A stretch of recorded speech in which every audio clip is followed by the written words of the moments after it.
পহেলা বৈশাখ হচ্ছে আমাদের বাঙালিয়ানার একটা উৎসব, আমাদের দেশের একটা কালচার। আসসালামু আলাইকুম সবাই, আশা করি সবাই ভালো আছেন। পহেলা বৈশাখ তো প্রতি বছরই আসে, তবে গত কয়েক বছর কিন্তু আমরা এটা পালন করতে পারিনি, কারণ রোজা পড়ে রোজা পড়তো, রোজার মধ্যে পড়তো, তাই আসলে ওভাবে হয়নি।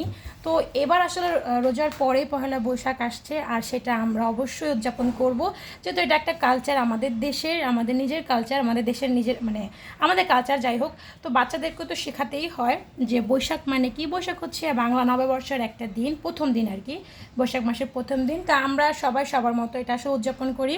তো আমাদের বাসায় আসলে এটা করা হয়েছে। তো দেখেন কি কি আছে, এখানে আছে ইলিশ মাছ, চিংড়ি মাছ ভাজা, সাথে হচ্ছে পান্তা ভাত, আর অবশ্যই ভর্তা তো থাকবে। এটা হচ্ছে চাপা শুটকির ভর্তা, এটা হচ্ছে টমেটো চাশনি, এটা হচ্ছে বেগুন ভাজা, সাথে সালাদ।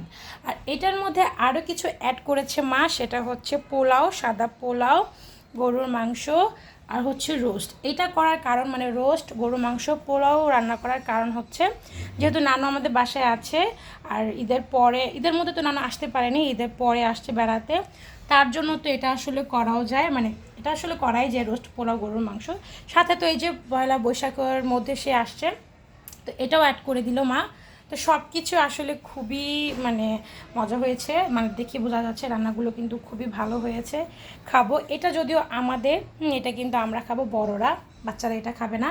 তো বাচ্চাদের জন্য হচ্ছে যে পোলাও, গরু মাংস, রোজ, সাথে নানু তো আছেই। তো এই হচ্ছে আমাদের পহেলা বৈশাখে দুপুরে এই আয়োজনগুলো করা হয়েছে। কেমন হয়েছে অবশ্যই কিন্তু জানাবেন।